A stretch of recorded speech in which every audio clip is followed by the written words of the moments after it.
rogai por nós pecadores,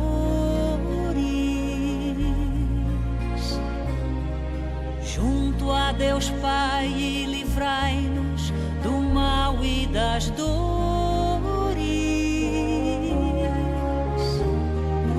Que todo homem caminhe tocado pela fé,